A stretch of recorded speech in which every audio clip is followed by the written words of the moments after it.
This guy just got back from military service. His girlfriend's been waiting all this time to finally see him. But yeah, this dude's got his priorities straight. He barely even looks at her and just runs right past, straight to his room, because waiting for him there is his brand new gaming capsule. Before he joined the army, he was the #1 hardcore player in an insanely difficult game, one that eventually got shut down. But now, a new similar game just dropped and he just can't wait to check it out. Entering the game world, a character creation stage is set, so he quickly gives himself a badass mid-part hairstyle and submits his name as Kaiser. Next, he's moved into the apocalyptic battlefield as the tutorial stage. The VR graphics are insane, but first, a weapon is needed. Kaiser chooses a sword and meets Charlie, the knight captain, who takes the mercenary to confront the battle. The situation is grim, and Charlie fears that the worst calamity will descend if they don't stop the monsters. At once, they're met with arrows and warrior beasts, but before the knight can complete his sentence, Kaiser goes right in and demolishes every single creature in sight. Even as a newbie in this game, he's styling on these hyena-faced fuckers to send them back to the jungle. All this time, he was worried his skills must have degraded, but he only feels lighter on his feet. The knight captain glazes him, unlocking the favorability system in the game just like in the previous. The captain trusts him so strongly that he won't even care if our boy commits a crime at this point, earning him a title called the Affection Max. Next up, they gotta eliminate a dark sorcerer inside the gate, when suddenly more monsters creep up inside the castle. Charlie intends to hold the line and tells the hero to stop the summoner, entrusting the future to our boy. Even Kaiser is shocked that this knight is charging up to fight the mob, when instead, he's supposed to help you defeat the boss. His behavior is supposed to change based on a user's actions, but what's lurking on the opposite side of this door is truly sinister, so much so that even the system warns him. Kaiser immediately senses that this is a hidden piece, a deliberately concealed mechanism that requires sudden conditions to be met. Despite the danger, he's thrilled to confront what's ahead, and so the door opens, but instead of a dark sorcerer, there's a gargantuan creature awaiting before him. A beast shackled in chains, coaxed in crimson-red aura, the iron-blooded demonic dragon meets its next victim, while Kaiser is terrified that he's going up against a legendary boss right at the start. This new game borrowed several things from the previous demlock. One of those inspirations is the system that forms the ranking from normal, rare, heroic, and legendary, otherwise known as the tier system. The tier system also applies to every single boss monster on each level, and the spiciest ones of them are the unique monsters that actually have their own name designated to them. And just like you guys are guessing, this bastard with a scary-looking face is actually one of those dragons, a properly named boss. It concentrates a tremendous surge of power and roars out an insane pressure. This tremendous pressure stuns the player, invoking the system to let out several different system screens, notifying him of the dragon species type, as well as the nerf of his own physical abilities. Everything movement-related is down by 20 to 25%,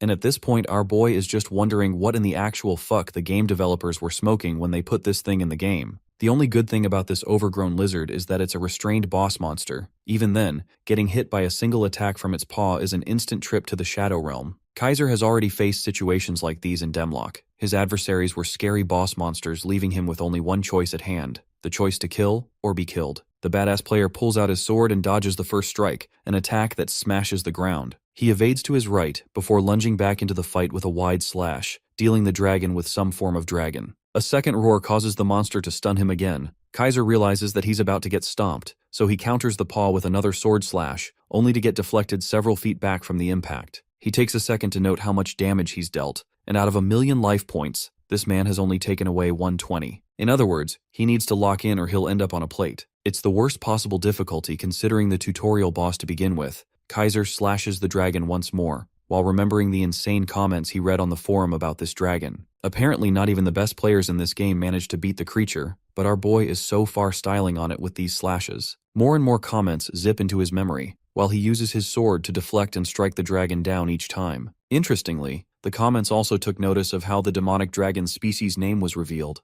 Most players thought it was some kind of bug. Others couldn't understand it at all. You see, someone had finally just defeated the tutorial boss monster for the first time. Impaling the dragon's claw, he agonizes the beast with continuous slashes. Kaiser literally goes Levi Ackerman Beyblade style on his ass and starts cutting the beast all over its body. And surely enough, the dragon is felled, naming him the first person to ever defeat a legendary boss in the tutorial. He'll gain a reward for it shortly. But for now, Kaiser is out here panting and completely spent, pissed off how stubborn this damn boss was. Extracting his sword, he focuses on the detail that he's the first player to slay the boss, even going further ahead than some of his own old friends. Even they thought that the beast was unbeatable in the tutorial phase after all. But for now, Kaiser is curious how his friends are holding up in the meantime. As per his reward, he gains the title of the First Slayer, and unlocks several traits for his gameplay, the first of which is the Weapon Master, the second is Hidden Dragon, the third is Slayer, the fourth Hero, fifth Overcome. All of their conditions have been met, unlocking an even more powerful trait called the Eye of Truth,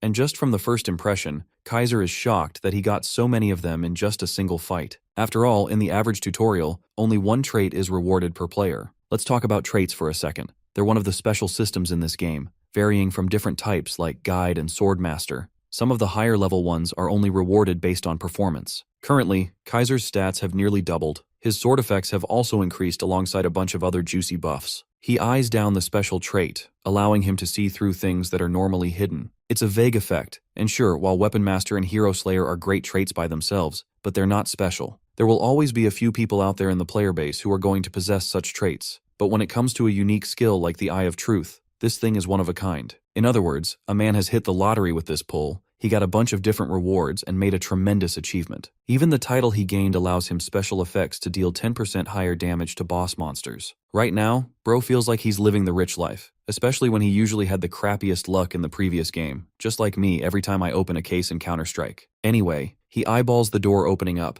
It's actually Captain Charlie looking bloody and bruised. The man is stunned to find the player, and asks if Kaiser actually managed to slay the monsters on his own. The captain is unable to fathom how this dude isn't even gravely injured, making him question what kind of god-tier player he even is. He chooses not to pursue his interest in Kaiser's background, and shares how heroes are typically born in the times of absolute chaos, so this man's very presence is a sign of hope in the world. This corny game dialogue is boring our boy to death, while this man gets on his knees to plead to the hero to offer him a chance to become his sword. Even the system explains that his intent is in fact real, and he will become Kaiser's subordinate because of it. Our boy is stupefied with the offer. Then again, Charlie has already died in the version of the game, so there won't be any special benefits. The tutorial specifically highlighted that this event would take place in the past, and thinking that it's just a lousy formality, Kaiser tells the captain to do whatever he wants. His words are interpreted as an acceptance, allowing him the captain's support. The man will now fall asleep peacefully, hoping for a better future alongside the hero. Kaiser takes notice of those words, while the system ushers that he'll soon return to the Pantheon. A grand portal appears just behind him. It's time to exit the tutorial stage, but before he leaves, the knight calls out to his master and asks for their next destination. Thinking about it for a moment, Kaiser responds that they'll be going wherever they're needed, because this world is a mess. The knight is exhilarated with this response, acting like bro just quoted Socrates or some shit. Anyway, the warping process commences with a 5-second timer. The captain hands him an artifact before the countdown wraps up, and in his final words, Charlie smiles and thanks his liege, hoping for salvation. Kaiser is immediately reverted back to the Pantheon after this sequence,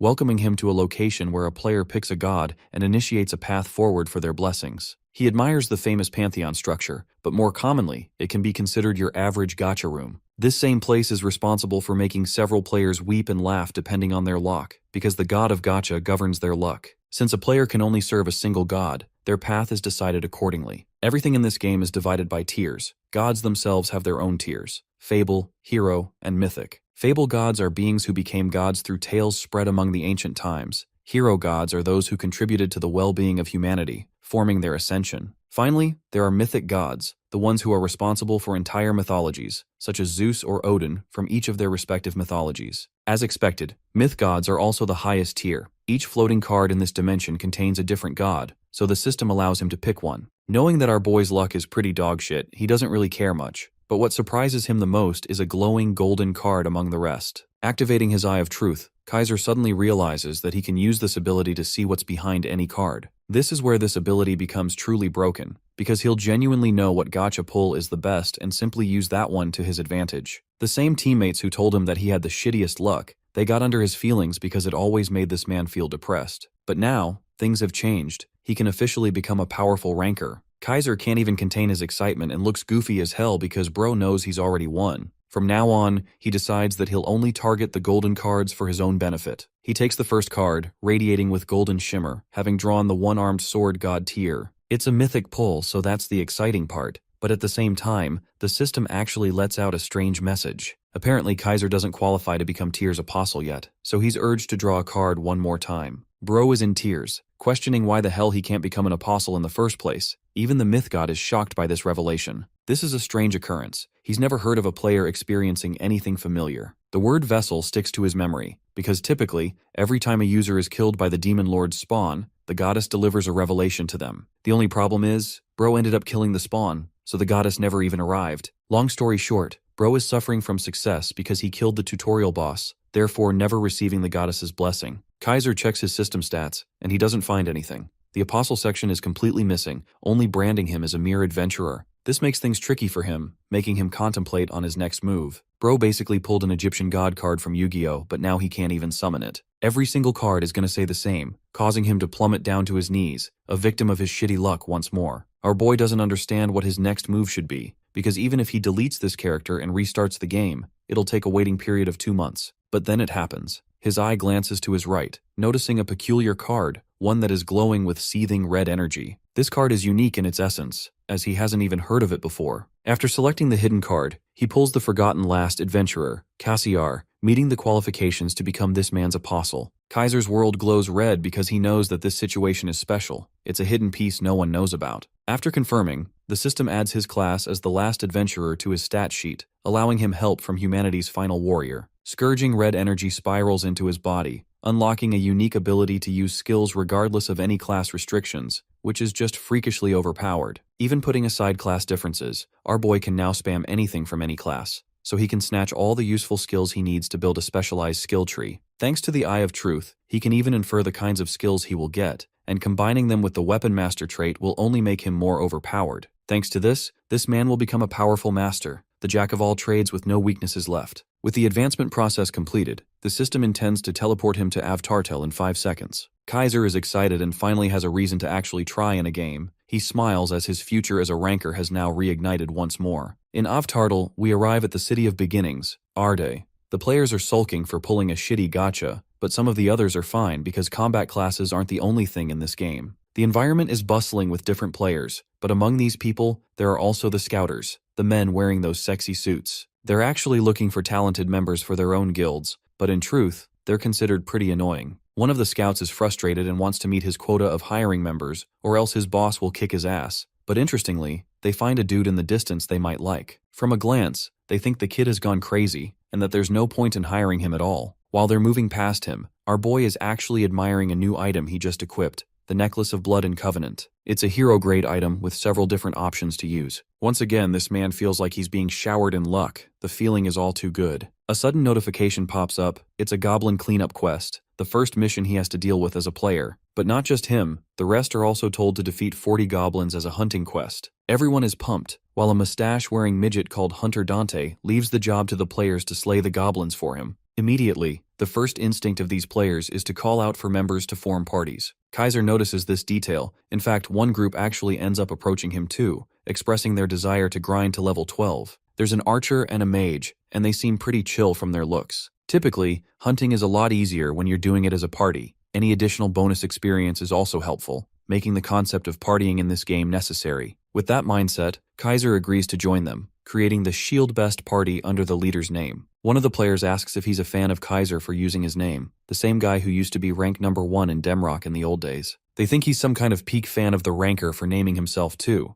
not knowing that our boy is actually the real deal. This is like asking Michael Jackson if he's Michael Jackson. Anyway, the party is pumped to hurry up and grind to level 12. Even our boy is happy to do as much. We spawn right into their mission, where Shieldbest is slamming a goblin to stun the creature, and after the first successful hit, he tells everyone else to attack as well. The archer and the mage release each of their respective projectile shots, zooming past their friend and killing the green goblin instantly. With the first creature downed, the others are pretty scared, but nonetheless still manage to charge ahead like a bunch of idiots. They exert pressure on Shieldbest's defense, while his friends are worried about him taking the heavy hits. The team leader urges them to quickly attack the goblins while he's holding them off, except there's one main problem. They're both on cooldown mode. Since they're busy, our boy cuts into the fight from above. At that exact moment, this man deals a wide swing, obliterating the goblin with a single hit. His maneuverability is so insane that even the others are shocked. Kaiser plants his feet on the ground before launching right back into the herd like a missile. He speed blitzes several goblins, killing them all at once as he earns the praise of his comrades. Even the team leader has to stop for a moment and thank him for his amazing performance, believing that they'll be able to clear the quest pretty fast. One small problem, just up front, an entire group of goblins has arrived. These little green bald bastards are snickering and waiting for a chance to attack, while the team leader urges them to fall back and retreat. Except our boy doesn't know what that means, because he's ready to catch all the smoke, so he lunges in. The goblins are ecstatic, believing that they're getting a free victim, while this man lunges up top, glaring at them like the incarnation of a devil. At first it seems calm, but then a literal explosion erupts from the aftermath of the battle. This takes us back to a conversation Kaiser once shared with his old friend, who questioned why he always ran into the hardest fights ever. Our boy didn't understand the meaning of being reckless, while his friends explained that he always dove first to face any boss fight or strong monsters. The top ranker simply responded by saying he still defeated each threat, ignoring the danger of it all. Recklessness is a concept foreign to this man, because though it seems dangerous to others, severing their will to take on the fight with such risk, Kaiser is the opposite. You see, this man isn't in danger, he is the danger, and he's not going to sugarcoat himself to let you know that. He's always fought methodically, knowing that in every encounter, he would win. The explosion just now happened because of a skill called Smash that he used. Kaiser lands critical hits on green goblins and not the Spider-Man kind. With only one threatening dark goblin left, Kaiser repels all the way back to target the main threat, knowing that it's ideal to take out the ranged opponents first. In his dive, he slashes several armed warriors in the way. The dark goblin releases its poisonous projectile to try and slow him down, but this man instantly activates his overcome trait to overcome his limits. This sharpens his senses, allowing this man to deflect properly, stunning the goblin with his reflexes. And then he goes on to end its life in an instant, before facing another one up front and dealing with that one as well. Kaiser blocks the hit and determinably delivers a beautiful slash, cutting the monster down. The effect of the Weapon Master trait activates, allowing him to use the skill called Exploit Weakness. Our boy is satisfied with his progress, grabbing the short dagger and flinging it right in the goblin's eye, dealing a critical hit. The surrounding goblins are ganging up on him. One of them attacks him with a bat. Kaiser smacks it away, allowing him access to use the weapon's special ability too. Taking the same bat, this man goes Asian parent mode on his opponents. First he chucks the dagger up the monster's throat, before whacking its face with a bat, reducing it to paste. The proficiency of his weapon increases in the process, shooting the level upward. So far, things are going pretty well for them. He did desire to learn skills without any restrictions, but he had no idea that he could also use them directly into the fight immediately. Despite being exhausted, he's also thrilled to reach this level. But while he's excited, those watching him are literally questioning their eyes. The team leader can't fathom how a single player managed to do what not even an experienced party could against a pack of goblins. This man is on a different level for taking on a threat like that, and the name Kaiser is starting to make a lot of sense. Shieldbest genuinely wonders if this dude is the same man from the old days, but he doesn't want to accept that ridiculous reality. After all, the same genius ranker ended up disappearing from the world for 2 whole years. It can't be that the same guy appeared at his party, right? That's what he thinks. But that begs the question, who in the world is this man in the first place? Kaiser is currently looking like a yandere, bro's horny for his ranked future. Shieldbest thinks the guy is genuinely crazy at this point. Back to his senses, Kaiser sees the fading corpse and realizes that both the dagger and the bat will disappear because they're part of the enemy. Still, he managed to do a lot by surpassing weapon restrictions, so he's happy. Popping open the status window, he checks his level and stats. From a single hunt, he increases by 3 stages, which is good enough. Even though he's got access to all weapons, Kaiser loves his sword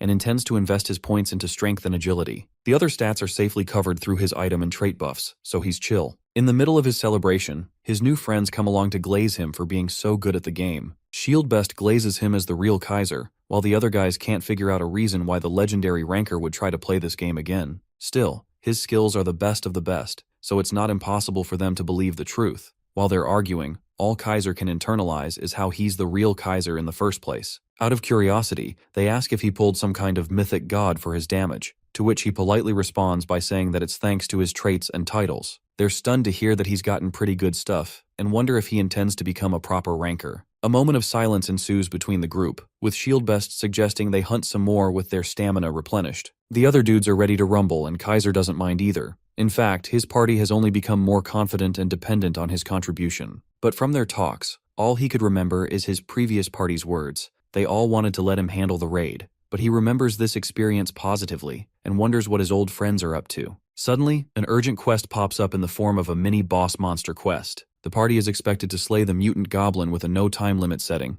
taking Kaiser by surprise.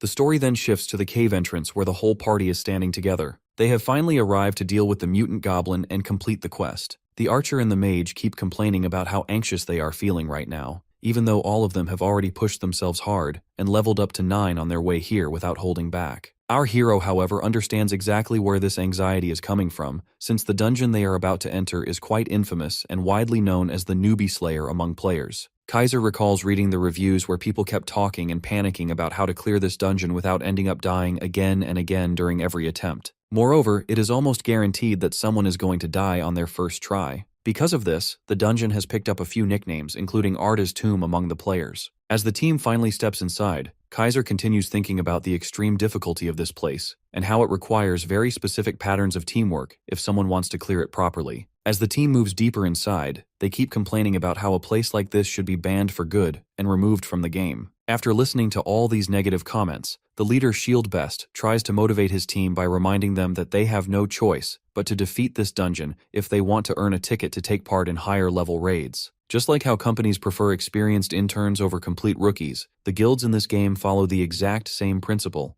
and because of that clearing, this dungeon becomes mandatory if they want any real chance to join a proper guild or party. The game has even set strict protocols in place to make sure no one can cheat the system, and every player's full progress gets recorded in some weirdo book of adventures, which is why no one can simply lie about clearing the dungeon without actually doing it themselves. Kaiser understands that for now he has to make sure he clears this dungeon if he wants a chance to join a boss raid in the next city. The boss inside this dungeon is Ard, and while it is possible to move forward without defeating him here, the boss in the next city will not allow anyone to proceed unless it gets taken out. Because of that, Kaiser knows he has to prove that he is capable enough to join a proper guild. The party soon reaches the door, and behind it the infamous Ard is waiting for them. The game panel clearly shows that no more than 4 people are allowed to enter, and all of them must be under level 10, which matches their team exactly. Kaiser asks the group if everyone is ready, and Yubink immediately says that she is fully prepared and has already gone through the strategy more than 10 times. The leader ShieldBest activates the quest, and everyone accepts it without hesitation. The gate opens, and they step into the habitat of the goblin warrior Arda, while Kaiser prepares himself to get back into action since it has been a long time since he last showed what he could do. Right then, the boss monster appears with a twisted grin on his face. He carries a massive 20,000 hit points and lets out a growl as he prepares to crush the group of adventurers who dared to wake him up.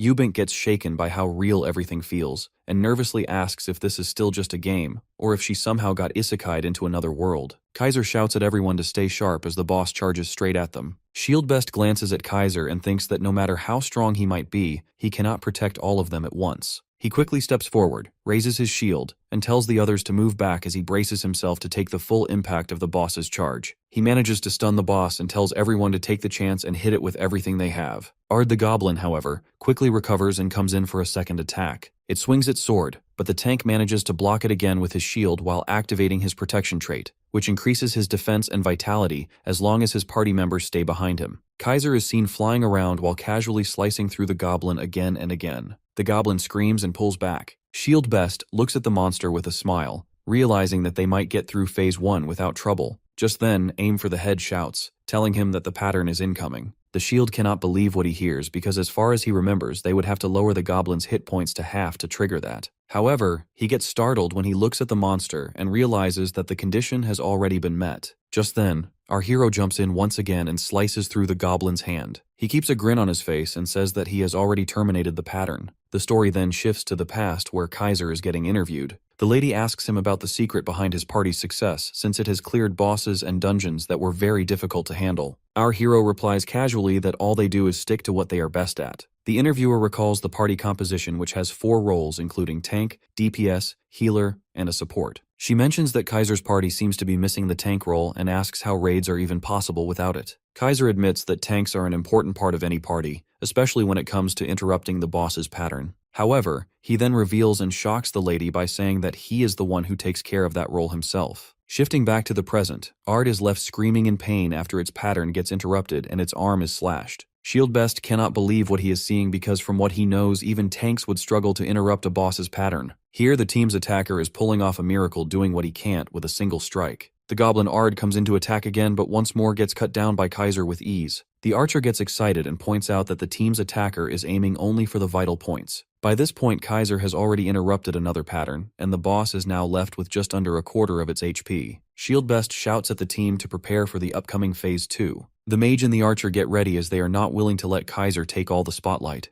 The mutant goblin warrior then manifests its trait and enters a berserk state. Our boy is already expecting this and recalls how every boss carries a different ability. He remembers that Arda the Goblin has been given 2 traits by the game, known as the 007 Bang. Its first trait applies a debuff to the challenger's team if it gets hit by physical damage 4 or more times. The second trait allows it to reflect magic damage if that is used 3 or more times. Apart from this, the Berserk effect also reduces their speed by 4%. The archer complains about the debuff and argues that this boss keeps getting more broken every passing second, even though it has barely done anything in this fight. Kaiser, on the other hand, remains unaffected by any of these debuffs. His trait allows him to ignore the Berserk effect completely, which gets him excited. While Shieldbest is giving orders to avoid attacks and focus on dodging for now, Kaiser has a different plan. He reveals his intention to simply cut down the monster and charges forward. Ard slashes as if he actually stands a chance, and as expected, the MC is far too powerful and cuts through the monster, making it look way too easy. Meanwhile, the archer and the mage still cannot understand why Kaiser is not affected by the debuffs. Even Shieldbest has given up on any idea of losing this battle. He looks at Kaiser in surprise and still wonders if he is truly the Kaiser from the legends. At this point, all 3 of them are just watching as Kaiser keeps swinging his sword at the goblin.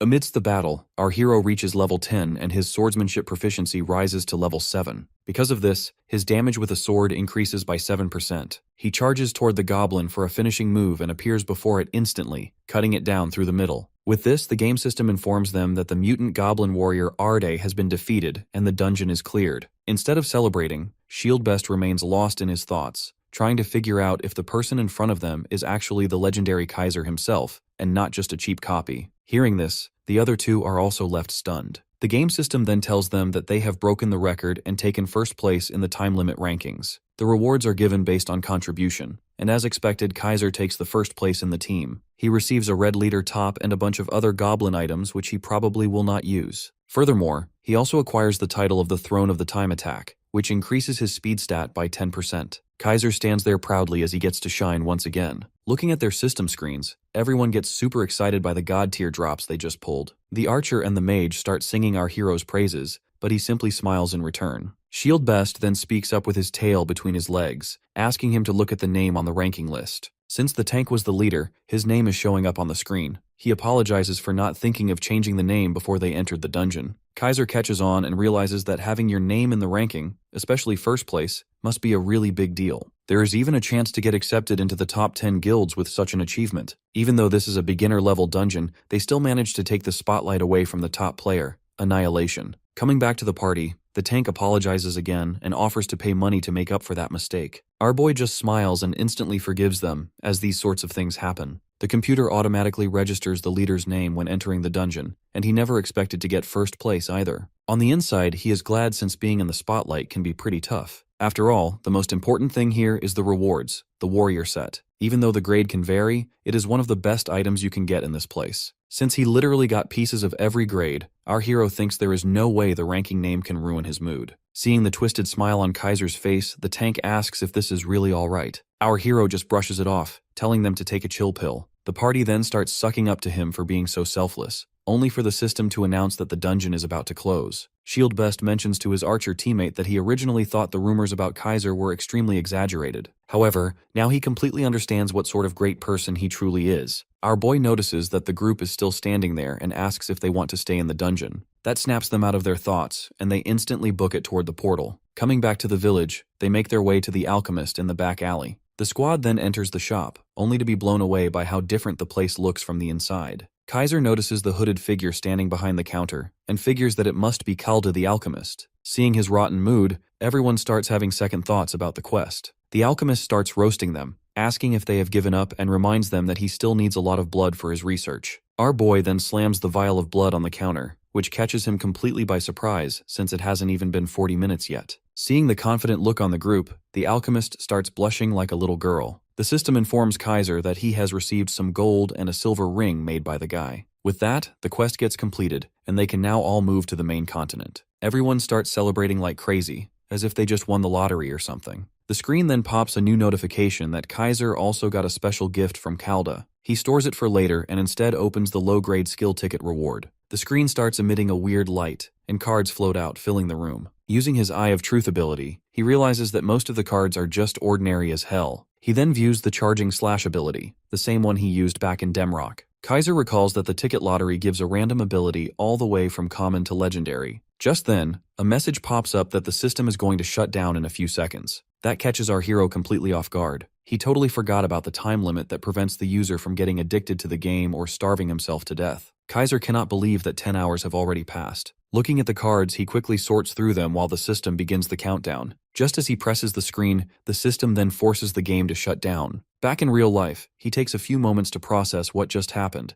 then starts screaming in frustration like someone kicked him between the legs. The next morning, he calms down after getting his beauty sleep and decides to hop back into the machine. As soon as he gets online, the first thing he does is open the system, recalling that he saw a golden light. His mood drops when he sees that the card wasn't a legendary grade, and figures that his luck is dying down. His mind does a double take when he sees that he instead got the backstab ability. This overpowered skill is the reason why a lot of ranged fighters avoid throwing hands with assassins. No matter how hard they try to keep a distance, this skill allows the assassin to close the gap in a flash. Kaiser starts smiling like a madman when he realizes that he got the skill despite not being an assassin. If he gets a few more overpowered skills like this, he would become completely unstoppable. Just then, a wannabe hotshot walks by, laying it on thick to his girlfriend that he is a pro player. When the two notice the crazy look on our boy's face, the couple freaks out and does a complete 180. Finally snapping out of Fantasyland, Kaiser decides to put on the equipment he got. Decked out with a new drip, he decides that it is time to head to the main continent. As the portal appears, he recalls that he didn't even say goodbye to the squad he was with. Although he was starting to feel at home with them, he figures that this must be fate, and finally steps through. Dropping into lore mode, all the players who manage to make it out of Ard are happy to step into the mainland. Unlike that starter place, which is divided into country-based servers, people from all over the world can meet here. The first starting point in the journey is the city of Raven. As our boy makes his way into the city, a couple of knights ride through the gate, dragging a criminal with them. The system informs him that new places and jobs have now opened up, but his beginner protection has ended. Seeing the welcome messages, Kaiser realizes that the game is top tier for a reason. A friendly Fatso NPC appears and offers him a free beer on the house. Others also pop up, offering him free stuff, which makes him get lost in thought. He then manages to snap out of it, telling himself that he can do all this stuff later. Stretching his arms, he thinks of where he should go hunting now. Sometime later, he is busy mowing down monsters outside the city. The warrior set gives him extra damage against goblins as well as broken power buffs. Using his rushing slash ability, he zips past the monsters, turning them into mincemeat. What's more, with each monster he defeats, his greatsword gets more powerful. The weapon was already overpowered to begin with, but the fact that it keeps growing stronger makes him super excited. Seeing his ability screen, he realizes that the next level isn't far off either. Just then, his Eye of Truth ability activates and he spots a person hidden among the bushes.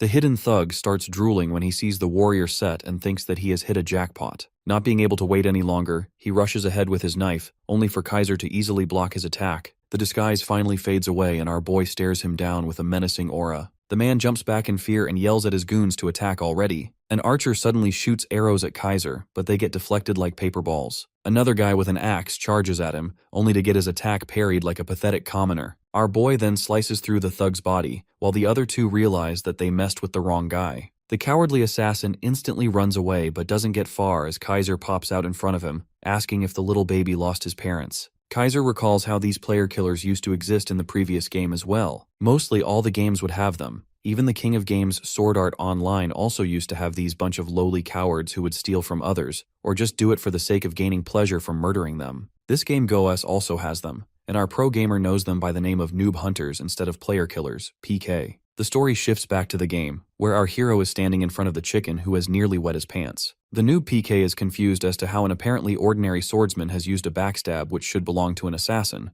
but before he could figure out the mystery behind this, the assassin boy gets killed himself. Kaiser also kills his comrades who have silly names like Not Your Mom. Instead of considering Kaiser as a criminal and giving him some sort of penalty, the game's AI figures out that what he did was just in self-defense. However, after dealing with these noob killers, our hero is reminded of the kind friends he got back in Arda. He then stores his items to avoid getting more attention from other player killers and heads to complete other quests. In just no time, the guy manages to complete a bunch of quests and levels up to 17, unlocking the West Gate for him. Kaiser being Kaiser immediately gets through the gate and enters the forest west of Raven. On his way here, he is even warned by the NPCs about how dangerous this hunting ground is, and that he must try to run away if he finds himself near it. Our hero realizes that the suffocating atmosphere here comes from the dense woods and the giant insects swarming around, along with goblins scheming and planning ambushes. From what he has learned, this place is freakishly difficult to handle, and players have made a rule for themselves that anyone entering should at least come with a party of 3. Because of this, the area in front of the West Gate is crowded with people looking for others to complete their team, so they might stand a chance of surviving in this scary place. While some are searching for attackers and tanks, others are hunting for healers. Healers, however, are a class most people think is best avoided, considering how boring and painfully difficult it is to level them up. When Kaiser is going solo, people mock him for being a broke loser who couldn't get anyone to party with him, while our hero simply sighs in quiet excitement. There, in the dense woods, he effortlessly moves forward, slashing through goblins who are caught off guard by surprise attacks themselves. One goblin thinks it's his lucky day and jumps in but misses entirely and gets smashed on the spot. Another archer goblin takes aim at the poor boy, but Kaiser outsmarts him and throws his greatsword, severing the upper part of its body. When he loses his sword and therefore the effects from it, the goblins think they finally stand a chance. The legendary boy, however, has backup as he quickly equips an axe and uses backstabs to take them down with downward strikes. He quickly tackles the goblins one by one and even raises his axe mastery by a level. After he completes the goblin quest, he senses something approaching from behind and finds a huge centipede moving in to fill its belly. The birds fly from the trees because of the sudden commotion. Kaiser leaps into the air with the first centipede close behind him. He lets out a fierce war cry and swings his whole body to deliver a massive blow. The centipede takes heavy damage and is sent flying, but in the very next moment it springs back at him, clearly determined to take revenge. Our hero reacts instantly and manages to block the attack. At the same time, he manifests a battle axe in his left hand, while noticing how ugly the creature looks up close. A heavy swing from the axe slices off the centipede's mandibles, and 2 more strikes from his sword are enough to finally grant him victory over the monster. Kaiser levels up, and his stats screen shows that he has gone up by 2 levels. He mutters to himself that leveling up is no child's play, but so far it is going quite well for him. Having cleared most of the available quests, his attention diverts to a normal one among the Westgate quests. It instructs him to find and retrieve a girl's lost pendant, so he gears up since he already knows its location. On his way there, he is met by other adventurers, all standing in line and waiting their turn. Kaiser immediately recognizes a tree as the place where the pendant is supposed to spawn. Meanwhile, in the background, people grumble and mumble about how long the line is and how much they have to wait. Among the whispers, he overhears a conversation about the execution order on the griefers. The men argue that the assassin probably deserved it for acting recklessly, and one of them even mentions that the guy goes by the name Kaiser. Multiple alarms go off in our hero's head as he realizes something is off. The men continue talking, saying that our hero apparently used backstabbing, which doesn't quite make sense to them. He thinks that nobody should believe such a far-fetched theory, but the conversation is enough to alert him to keep a low profile for a while. He understands that a swordsman using assassin skills is unheard of, and having 6 traits is even rarer. The guilds would never just sit quietly and would try to recruit him the moment they learn about him. Still, there are the psychopaths who would rather kill such a rare talent, especially if they are top guild members from Demrock.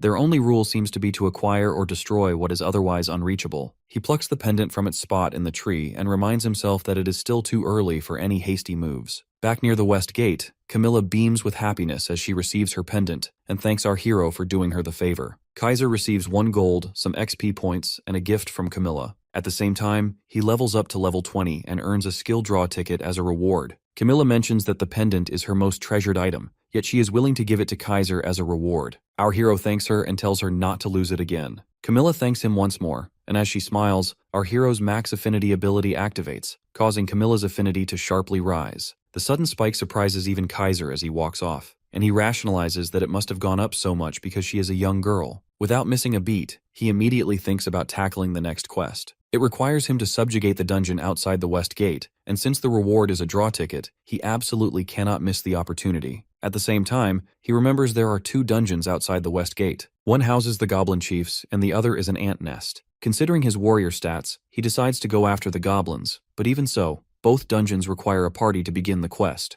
Our hero knows he cannot reveal his true abilities just yet, so he approaches the dungeon in an unassuming way. All of the adventurers scramble around, desperately searching for a level 20 mage left and right. Meanwhile, the item collectors and weapon repairers add their own shouts to the chaos, making the whole area as busy as a crowded marketplace. Our hero is surprised to see production-type players gathered at the dungeon, noticing that thieves and headless optimists are the first to get rejected. At the same time, people swarm around mages like ants, begging them to join their parties. Our hero remembers that the hierarchy in the game is dictated by the abilities each character has against the mob bosses, which makes mages practically deities in this dungeon. It also hits him that swordsmen are essentially useless here, but just then someone calls out to him from behind. He turns to see a player inviting him to join their crew if he is still alone. Kaiser checks if they know he is just a lowly swordsman, and they admit that they know all too well. They explain that they are simply raiding the dungeon for a quest, and just need another random member with them. Our hero grows suspicious but decides to play along. He accepts,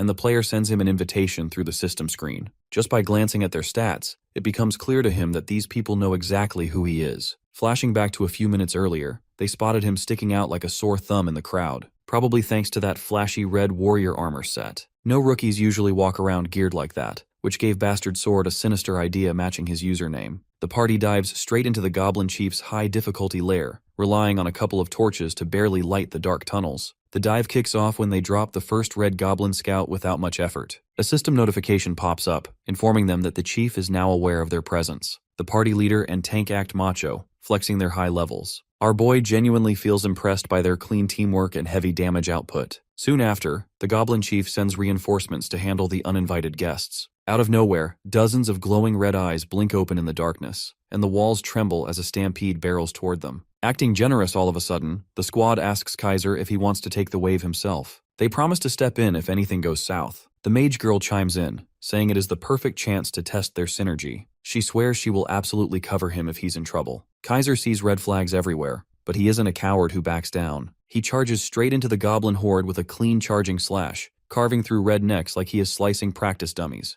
The leader's suspicion is confirmed. Kaiser's seasoned combat instincts scream veteran, meaning he is the guy they have been hunting. The sleazy leader tells his tank to evaluate the newcomer's skill set, to which the man calmly replies that they are definitely not second-rate. It is obvious Kaiser has sharp dodging instincts and targets vital points pretty fast for a greatsword wielder. Even so, the guy says something about him doesn't add up. He adds that the newcomer still is not at a level where a seasoned pro like Assassin Boy 6'9" should have lost. Kaiser is quick for someone at his rank, sure, but assassins are a different breed entirely. With stealth and poison in their toolkit, it is one of the most broken PvP classes, even winning 3 versus 1 fights without breaking a sweat. Tired of the overanalyzing, the mage girl tells them to relax already. Their end goal is to throw him in a ditch, so the details barely matter. Hearing that, the leader gives Tank the green light to quietly set the plan in motion. The 3 slowly close in from behind, pretending they are just coming to provide backup. Meanwhile, Kaiser stays fully aware of everything around him, even while chopping goblins like firewood. His teammates shower him with compliments, claiming they are confident he could solo the entire dungeon with that swordsmanship. Our boy flashes them a wide grin and casually replies that they are not too bad themselves. The tank keeps him buttering him up, telling the leader they have found themselves a hardcore gamer worthy of respect. Still, Kaiser is not the type to get drunk on cheap flatter. In his mind, there were only 2 reasons they tossed him into a monster swarm like that. They could have been using him as bait, planning to grab his loot after he died. But so far, it seems they are not ready to pull the trigger. The leader suggests they should keep moving forward, not out of kindness, but because he is waiting for the perfect moment when our hero will be easiest to erase. The party clears wave after wave of monsters, yet the mage girl somehow keeps missing her shots at him. The leader snaps at her terrible aim, and she shamelessly blames the goblins for getting in her line of fire. The 3 idiots are already out of breath, thinking Kaiser is insanely lucky. Meanwhile, he is genuinely shocked at how bad her aim actually is, considering he practically hands her clean openings. They have reached the boss room now, meaning this is their final opportunity. The massive gate creaks open slowly and a heavy aura spills out. 2 elite goblin soldiers step forward as the chief's personal security detail, ready to crush the intruders. The leader orders Kaiser to handle them while they take care of something important. To their shock, he is suddenly nowhere in sight, and the elite soldiers start marching toward them instead.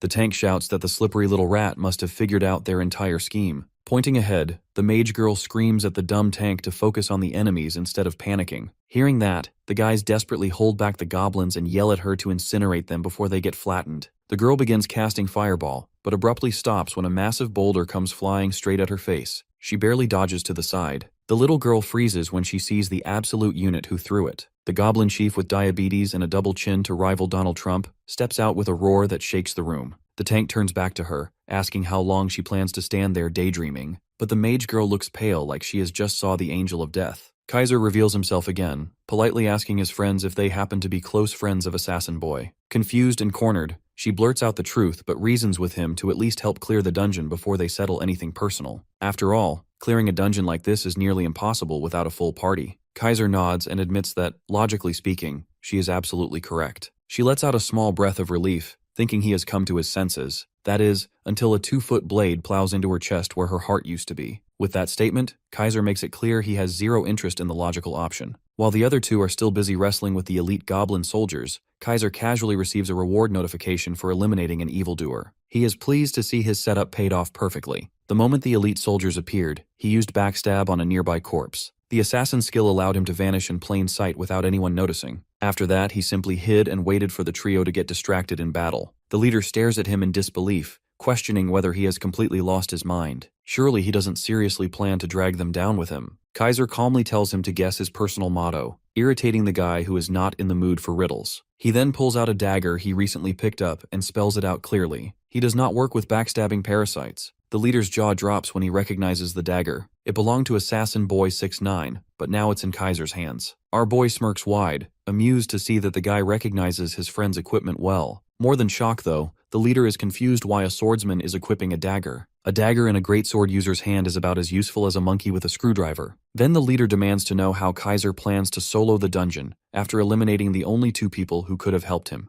The Goblin Chief's resistance to physical damage is absurdly high. There is no way he can chip it down with that tiny dagger, no matter how long he swings. Kaiser, however, simply shrugs and says his strategy is actually very simple. Status effects like bleed do not count as physical damage, and that is his golden ticket to an easy win. The leader starts screaming at him, saying there is no way bleed alone can solo a high-rank boss. Grinning like he knows something they do not, Kaiser calmly explains he is not using some cheap bleed effect. The next second, the leader watches him vanish, only to reappear a few feet ahead. Before he can even process what happened, his health plummets. The stat gap between him and Kaiser is overwhelmingly large. The bigger the stat difference, the stronger his bleed becomes. Both the elite soldier and the party leader suddenly start coughing up alarming amounts of blood. Choking and furious, the leader curses the dumb game design that punishes him simply for having higher stats. It's not like the level gap is that big either. They are only 4 levels apart. For the bleed to hit this hard, there has to be another hidden factor. Kaiser watches the aftermath of the skill he pulled off with quiet satisfaction. On paper, it was just an average level 20 gacha skill. What he did not expect, however, was the rare condition attached to it, one that allows the effect to stack. Stacking status effects is not exactly common in most games, but Kaiser just happens to have the perfect mix of skills and weapons to multiply bleed's damage output. Completely unable to understand it, the party leader calls hacks. With his last breath, he calls Kaiser a filthy cheating bastard. Pretty ironic coming from a player-killer Loki named Bastard Sword. Seeing his leader collapse, the tank shouts his friend's name in pure panic. His expression says everything. He finally understands he picked a fight with the wrong fool, and now he is knee-deep in crap.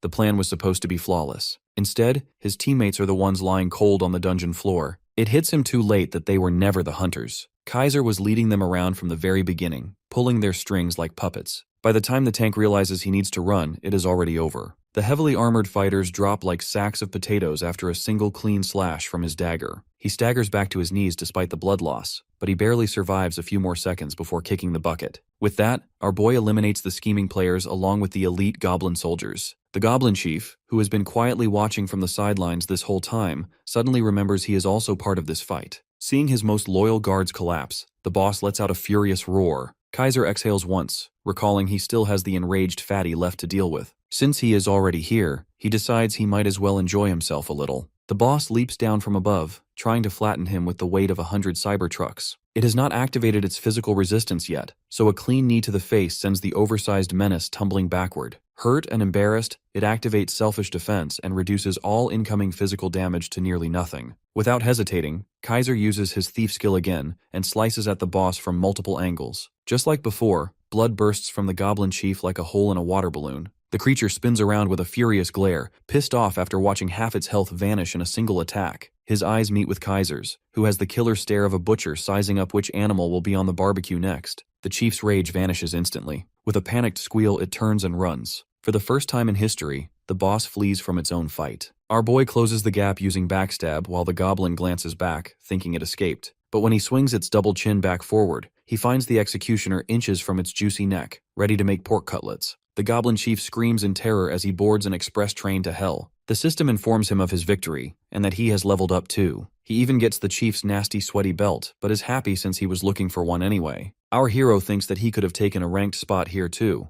However, there wasn't a time limit, so he just drops the topic. It does weigh on him a little, but he then focuses on all the juicy rewards here. Picking up the shield, he realizes that the thugs spent a fortune on their gear. Even the leader's sword was top-tier stuff. Even though the guy lived up to his name, now he cannot harm anyone anymore. Just as he picks up a necklace to inspect, his Eye of Truth ability activates and catches something in the distance. At first he wonders if it is someone using stealth, but the light seems too bright for that. When he walks toward it, the system tells him that he has discovered a hidden dungeon. That catches him completely by surprise. Dropping back into lore mode, dungeons are divided into grades, and among them, the most legendary and rarest are known as hidden dungeons. Even players with explorer classes nearly go bald trying to find them. The entrances are placed in absurd locations, and on top of that, there are some pretty weird special conditions to enter them. Coming back to our boy, he gets shocked by how insane the conditions for this dungeon are. In a dungeon that usually requires a party to clear, he has to discover it while being solo. But then he tells himself that it wouldn't be worth it otherwise. When he sees that the rewards for this hidden dungeon are hero grade, he gets fired up that he will clear it no matter what. One of the veterans of this game, Freed, quoted that entering a hidden dungeon is like resting your head inside a predator's mouth. A lot of players agree with the idea that the moment you lower your guard around a beast, it will snap its jaws shut and crush your head.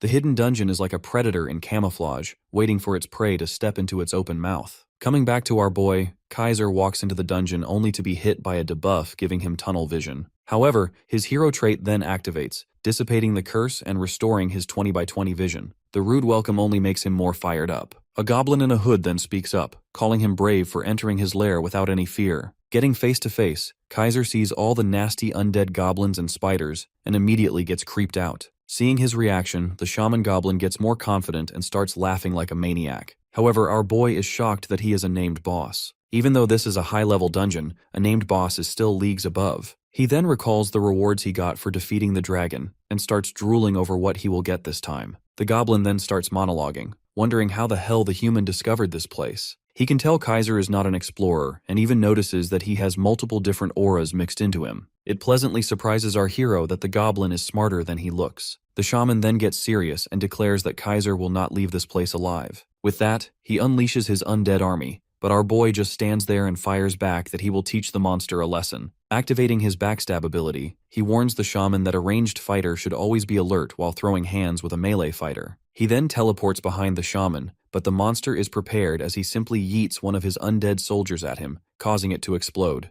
However, the smile on the shaman's face instantly fades when our boy pulls an Itachi and appears behind him again. Seeing the knife in his hands, the shaman realizes that he has been cut. Kaiser taunts him, reminding the goblin that he already told him to stay alert. The goblin necromancer then gets serious as he levitates more of his soldiers and sends them flying toward our boy. Meanwhile, our hero effortlessly dodges the monster missiles, as he can easily tell the direction of the attack and what the piece of trash is planning ahead. At that moment, Kaiser gets driven against a wall. The shaman starts celebrating, declaring that this is the end, and causes more of his undead soldiers to explode. The black shaman clicks its tongue, visibly disappointed it did not get the chance to capture such an interesting test subject in one piece. Jihad blames him for being reckless and arrogant. That smug composure fades quickly when the man it assumed was dead suddenly wraps an arm around it from behind. He doesn't stop there. He leans in and reminds the shaman that it cannot use any more skills. Deciding to enjoy this a bit, he puts the dagger away and starts beating Jihad with his bare hands instead of ending it. One solid punch sends the scrawny shaman flying, its back slamming hard into the wall. The creature groans, likely never having faced this kind of bullying before. Standing over it with a firm and unyielding gaze, Kaiser makes it clear who the real boss in this place is. Jihad clings to what little pride it has left, muttering that it will one day take revenge for this humiliation. Kaiser answers with a clean hook to the liver, knocking that pride right out of it. He follows up with a short barrage of punches until the shaman wheezes and actually asks for a timeout. The ugly creature then has the nerve to lecture him, claiming violence that breaks bones like this should be illegal, so what he is doing is deeply wrong. Kaiser just stares at it, trying to process what kind of script this boss was programmed with. This coward does not match the image of a heroic-grade special dungeon boss he expected. Aside from that earlier corpse explosion that could one-shot top explorers,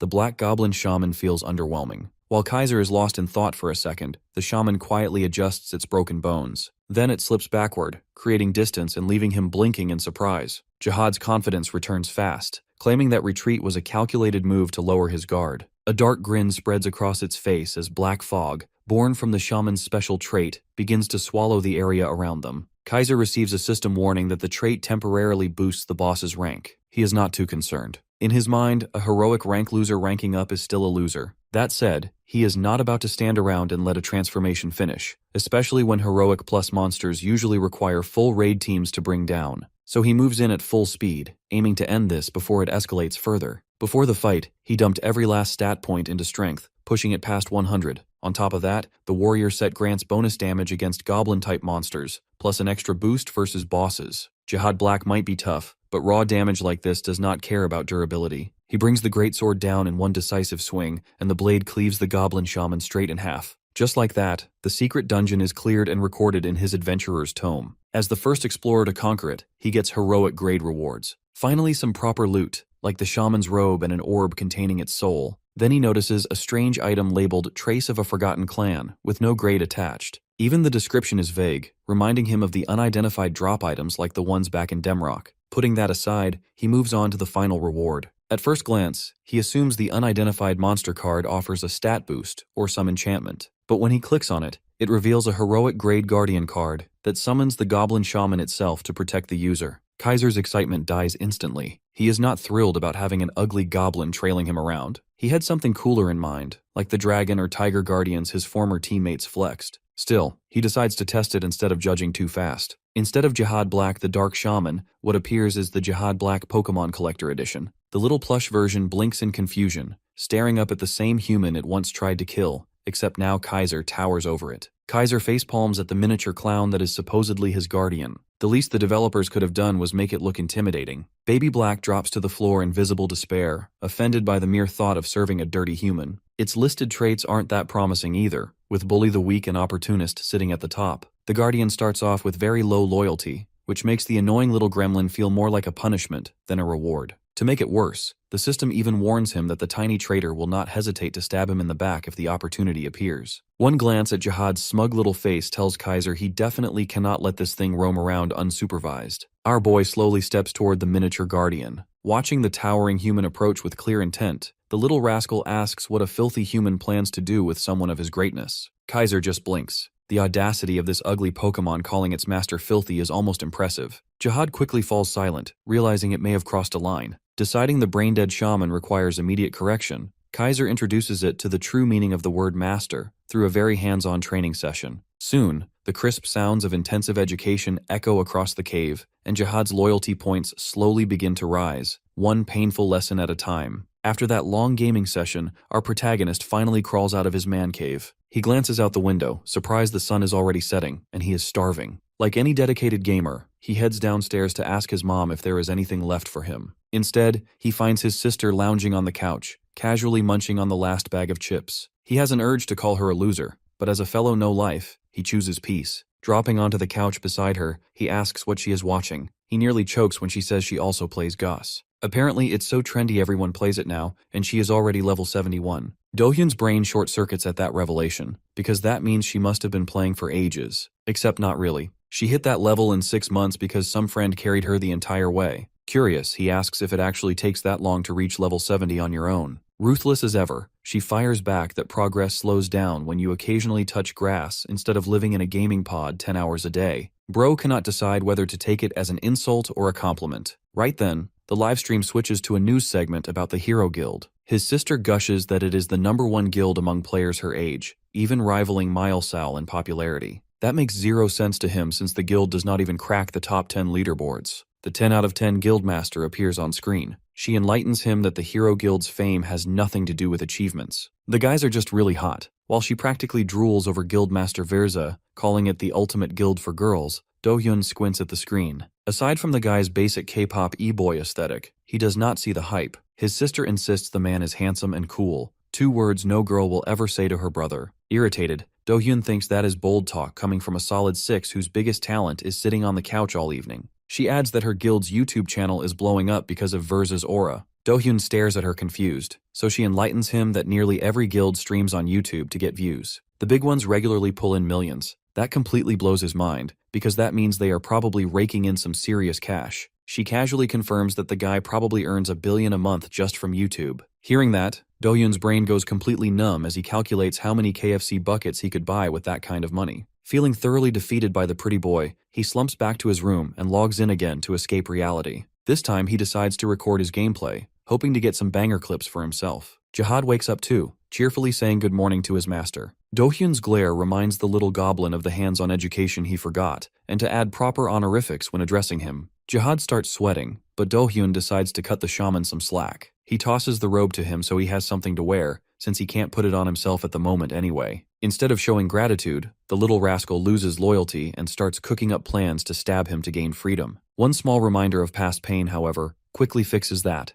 and Jihad shows proper gratitude for his master's kindness. He then asks what their game plan is. He tells him they have a lot to get done. They move to another area in the lair, where he brutally slaughters all the goblins. Jihad can't help but feel a little pity for them. After cleaning up, he orders him to try something new. He instructs the shaman to drop all the loot he's carrying and attempt to resurrect the goblins he just slayed. The shaman tosses everything aside and casts a spell that looks way too serious for his goofy little face. Surprisingly, it works, and a red goblin rises from the ground. Jihad repeats it 2 more times and confirms that this is the limit of his army in his current state. Even so, the idea of having an undead army piques his interest, because it makes the shaman far more useful than he expected. Without waiting for permission, the shaman starts ordering his resurrected subjects around, completely ignoring his master. When he asks what they're doing, Jihad gladly explains that he doesn't need to carry all the loot with them around. The little rascal immediately pushing labor work as soon as he unlocked servants gets on his nerves. He tells Jihad that he plans on farming elite monsters once he hits level 2. Jihad surprises him, casually mentioning that he already knows where all the elites gather. Apparently, they are so lazy that they basically camp in one place most of the time. Hearing that, our boy grins wide because he just got a truly terrific idea.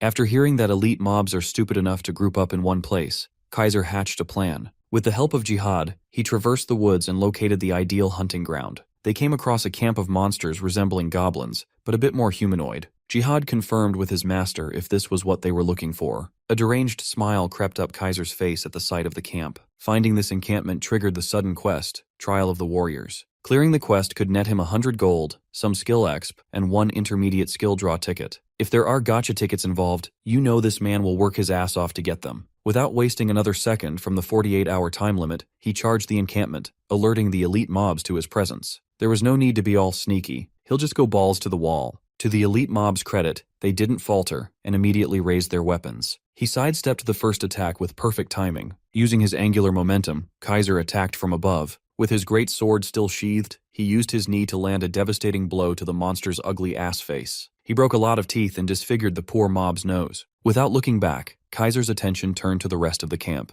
This time, he seamlessly summoned his looted dagger out of his inventory. With a single use of Vital Thrust, he ripped apart the vitals of 3 monsters in quick succession. The attacks that didn't deal fatal damage left a nasty bleeding status ailment. In just a few seconds, he reduced the elite mob camp to just a single desperate monster. Testing his stacked strength against the monster's blade skill, Kaiser blocked with his dagger. The beast was taken aback when a full swing was thwarted by an undersized weapon. Left wide open, he gave that monster a firm kick to the stomach, knocking the air out of the poor guy's lungs. To cap off his sudden ambush, he reached for his main weapon. He brandished the red great sword to the limit and made the beast roar its final war cry. Kaiser sliced that poor son of a gun in half without a shred of resistance. From his initial charge to the final kill, he only took a few seconds to stain the camp with blood and finish the job. Jihad watched from a safe distance as his insane master mowed down an elite mob troop without breaking a sweat. He felt how fearsome this man could be back in the western forest. He cannot be called human. It would be far more fitting to call this man a demon, the devil incarnate himself. Kaiser planted his blade to the ground and extended his senses outwards. Now that the warriors are out of the picture, the next threat should show up any minute now. As expected, the hidden field boss, Goblin Great Warrior Karuk, came sprinting out of the woods. His sudden quest automatically chained into an elevated one, the Trial of the Great Warrior. Karuk is a named elite hidden field boss, a great warrior with body enhancement and berserker skills. A normal player would have pissed their pants in fear of this mob, but all Kaiser could see was a walking loot bag. He grabbed his great sword and charged forward to meet the hidden field boss midway through. Jihad tried to warn him that soloing a field boss of this caliber might be a bit too much, but his master didn't listen. Karuk's icy war axe was imbued with a ruthless strike. The moment they touch blades, his great sword shall shatter. Taking this piece of information into account, Kaiser avoided a direct clash with a frightening display of sword mastery. Karuk was left dazed and confused because he didn't get to finish the fight in one blow. Similarly, Jihad was baffled. A split second before the war axe could shatter his weapon, Kaiser played with his great sword's angle and avoided losing precious equipment. He lifted his head and gave the oversized goblin a taunting glare. It was super effective. Karuk lifted the axe above his head, eager for round 2. In a much closer range, Kaiser swiped away all the momentum from the goblin's frigid weapon. They continued brawling it out without using any fancy footwork and movement. They just stood still and bombarded each other blow for blow. Jihad had never seen anything like it in his 100-year existence. Kaiser wasn't getting diced up or blown away due to his immaculate use of parry. He was effortlessly dissolving any attack before they could cause harm with pure skill. As you might know, parrying an attack is a powerful but risky play. If the timing is just a little off, it will fail. It's one of the very few defensive skills that a swordsman can utilize. Most players use it to suppress predictable normal mobs. If the conditions are right and the user is skilled enough, a simple parry can neutralize legendary skills. Due to its abysmal success rate and complexity to use, almost no swordsman uses it in real combat. Kaiser luckily scored this high-risk, high-reward skill out of a low-tier gacha draw. Once the cooldown for Ruthless Strike was up, Karuk delivered another one of his game-changing swings. This time, Kaiser let the field boss hit nothing but dirt and instantaneously teleported behind the dumb goblin. By the time Karuk sensed him coming for his flank, Kaiser was already celebrating with a shit-eating grin. Jihad watched as his master easily cleaved down a boss that should have taken multiple players to hunt successfully. In a feat of absolute destruction, a full crescent swing beheaded the large brute.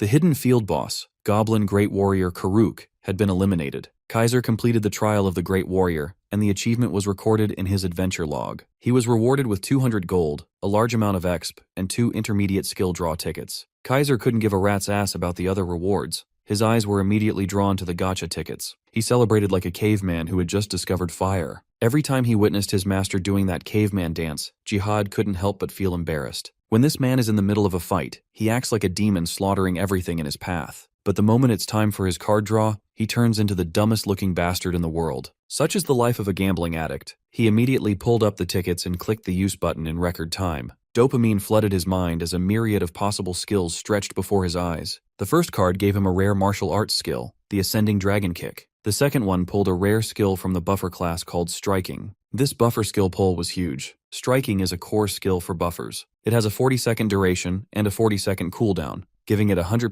uptime of plus 40 physical attack. It practically turns a normal sword of the same level into something that hits like a great sword without drawbacks. He really hit the jackpot today. This skill suited him so perfectly that he could cry. A DPS that can buff himself is a wet dream for solo play. The Ascending Dragon Kick was just the icing on the cake. He always wanted to gain the skill due to the simple fact that it looks cool as fuck. In addition, the hidden field boss dropped Karuk's red leather top and red leather bottom, both hero-grade garments. He even gained Karuk's rare plus red and blue leather shoulders and Karuk's essence ring, a hero-grade accessory. Kaiser can finally graduate out of his damn goblin set for a substantial upgrade. He equipped Karuk's full reed and blue Great Warrior set. The set options include a 10% increase in slam attack range, a 6.5% increase in melee damage, and a plus 4 on all stats. Wearing a two-tone colored full set was definitely an aesthetic upgrade. Jihad gave his master a compliment and admitted that Kaiser can be really scary at times. He took his servant's fear as yet another compliment. Sometimes he scares himself with how goated he is. Seeing Kaiser basked in his egotistic glory, Jihad forgoes any possibility of having a real conversation with the man. His gloating was interrupted by a notification that the little goblin's loyalty had decreased by 1 point. Knowing that the little bastard just insulted him subconsciously,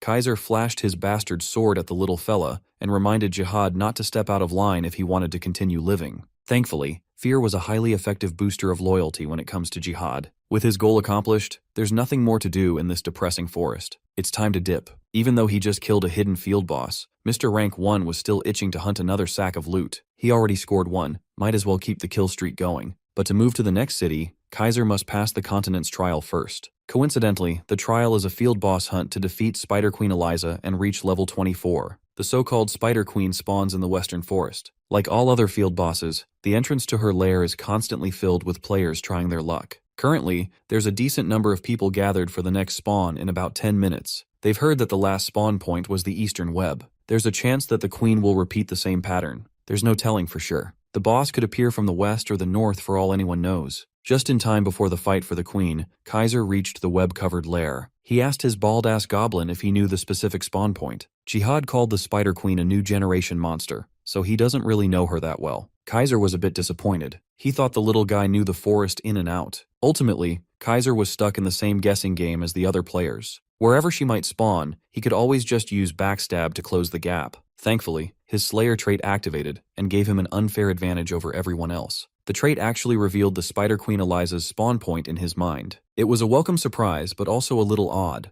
As far as he knows, he didn't get the Slayer title for Spider-type monsters. Could it be that Slayer applies to bosses he has yet to kill? If it activates for any type of boss monster, then the trait must be ridiculously broken. He'll need to test it out a few more times in the future. The only thing that matters right now is the field boss he's about to butcher. At the moment, his kit is tailor-made to monopolize as many field bosses as possible. Once the 10-minute spawn timer was out, Kaiser vanished, leaving the rest of the players in the dust. He transported himself directly behind the hairy dump truck of Spider Queen Eliza. With no other player in the vicinity of the dark underground cave, he'll have plenty of space to let loose. The combination of his Slayer trait and backstab was simply too effective. Jihad was transported alongside him. The little fella continues to be astounded by all his master's tricks. Standing before Spider Queen Eliza, who had just been alerted to his presence, he was surprised by the field boss's sheer size. The massive spider roared her name like a Pokemon as she charged at the lone player. Feeling out his opponent, Kaiser dashed back out of her way. Once he created enough separation, he used backstab and vanished into thin air. The Spider Queen was a bit too late in turning around to defend herself. Kaiser just found the perfect practice partner for his new Ascending Dragon kick. The damage was boosted by his set option effect, dealing 6% more damage. More importantly, he was right. It simply looked cool as hell. He dealt an egregious amount of damage that made all of Eliza's eyeballs cry in pain. Get this man a blindfold and call him Lee Sin. That single kick dealt damage equivalent to an ultimate skill. It sent the Spider Queen barreling through the cave, falling face first into the dirt. Refusing to let up, Kaiser drew his bastard sword and dashed forth. Eliza had sustained quite a bit of damage, and she was finding it hard to recover. Immobile due to the initial injury, she just stood there as Kaiser carved her up into pieces like fresh meat. Without a kill notification, he did not stop the one-sided assault, ramping his speed up to another level. Kaiser used his striking skill to buff his attack power by a ridiculous amount. The increase in strength was palpable. His presence felt heavier and more threatening. Every trace of the Spider Queen's wrath was converted into fear as she felt a familiar energy rising within her attacker. Kaiser summoned an even bigger and fiercer dragon construct with the activation of the Ascending Dragon kick. He slammed his foot against her head to turn the giant monster's brain into mush. Eliza threw up some nasty bile as all hopes of survival evaporated. The force behind his foot shook the ground and the cavern system as a whole. Jihad hid behind a rock from a safe distance. He felt sorry for the monsters his master met today. On her last legs, the Spider Queen looked up at Kaiser with pleading eyes. He's starting to grow annoyed by the spider's repeated calling of the name Eliza like a broken record. Now that the fight is basically over, his sadistic tendencies took over. He put away his weapons to do some bare fisting. She might not understand human tongue, but the Spider Queen could sense that she's in for a world of hurt. Jihad listened to the sound of bare fists smashing down the monster's flesh. His master's cruelty gave him PTSD. He was not a stranger to being beaten by those hands. Kaiser's hands fired up a dozen punches per second, steadily whittling down the spider's HP. Hearing her continuously scream the name Eliza, Jihad's memory was jogged. He had heard of that name before. Upon realization, he ran to the battlefield and nervously asked his master to stop the beating. He risked being subjected to Kaiser's wrath, and begged the man to halt the punches. Kaiser wasn't a heartless monster. He heeded his goblin's call and stepped aside. Jihad ran up to Eliza with teary eyes as he tried to get her to open her eyes.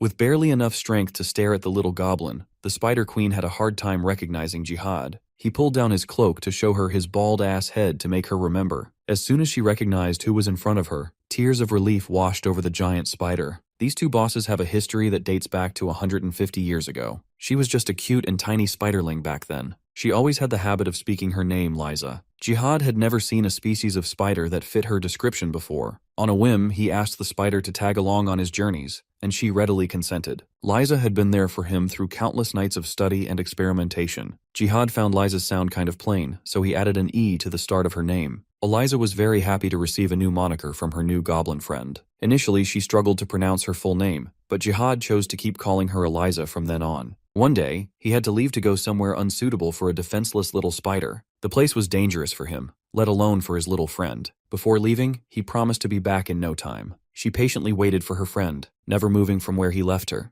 Eliza stood still for God knows how long, but her friend never returned. The days faded and the moon waned. From sunrise to moonfall, she persevered. A year passed, and she waited. A decade went by, and she waited. 100 years flew by, and she still waited. Eliza kept waiting for the day that would never come, a promise that would never be fulfilled. The cabin she had called home eventually grew weary from the passage of time. It eventually collapsed, and little Eliza was forced to head towards the western forest. After more than a century of doing nothing but waiting, she steeled her resolve and traveled to the place where she first met her friend. She kept on repeating the name Jihad gave her so she would never forget. 150 years later, Jihad and little Eliza have finally reunited. Their sizes have reversed, but the feelings and memories remain. After hearing out the goblin's backstory, all Kaiser heard was that Jihad was a piece of shit who abandoned Eliza. The bald-ass goblin lifted his head to look at his master momentarily, then continued crying for his long-lost friend. This reunion raises a simple question. Jihad was gone not for 1 or 2 years. He was out of the picture for a century and a half. Why was that? Jihad truly cannot say the reason. It is currently beyond his ability to share. Kaiser wasn't very pleased with his vague response. Still, all the little goblin could do was apologize for not being able to divulge some secrets. Seeing Jihad's sincerity, the master didn't push him any further. Now that he had heard the depressing story of the Spider Queen, Kaiser didn't know how to proceed. His graduation quest was to kill Eliza. He can't just skip a mandatory mission and stall his progress. Thankfully, it sounds like Eliza has a way to help. She animatedly relayed what she knew to Jihad in monster tongue. Upon hearing her plan, Jihad refused to entertain the idea. Kaiser wanted to know what the two were talking about, and Jihad reluctantly translated. In essence, the Spider Queen told Jihad that the human should just stab her.